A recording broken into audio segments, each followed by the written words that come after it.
Hello, my name is Tom, Community Manager at Urban Games. Welcome to the first development highlights video.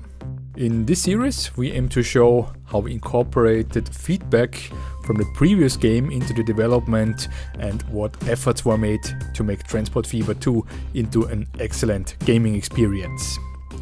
When creating Transport Fever 2, one of the biggest goals we set was to find a balance between how the game plays and how it looks and make both parts a great experience.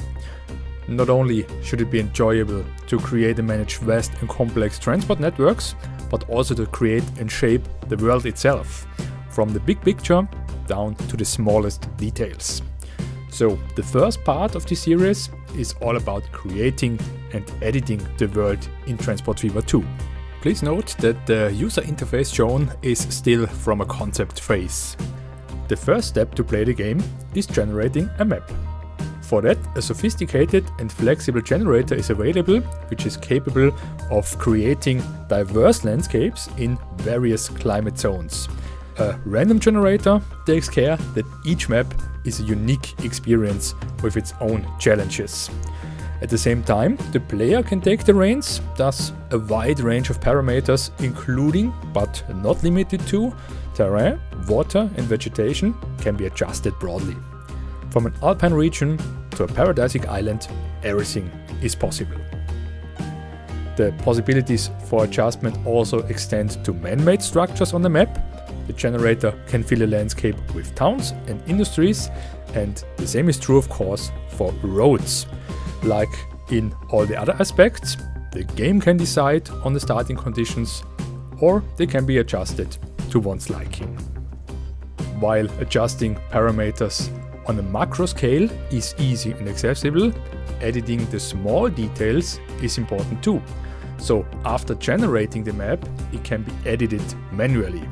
The terrain is fully editable and not fixed, neither is the shoreline, which can be changed without giving up the ability to build structures like tunnels under the sea level.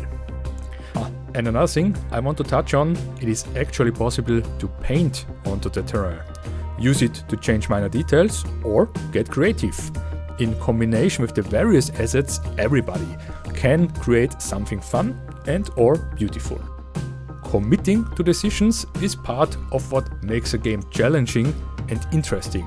However, when it comes to the visual part of the game, we believe that nothing should be final. This is why we put a lot of effort into assuring that everything is reversible.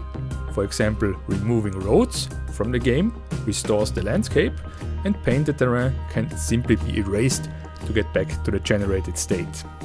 All I showed you so far are steps taken when generating and editing the map before the game is played, but what we learned from the first Transport Fever is that players not only want to spend time preparing a map, but also want to edit and design when they already progressed into the game.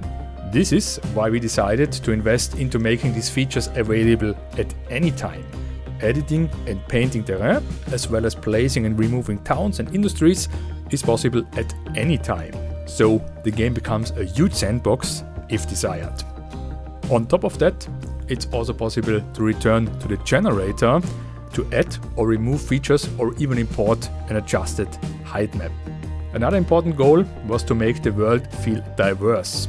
So not only does the game has various climate zones, each zone comes with its own mood, and this mood can be changed too.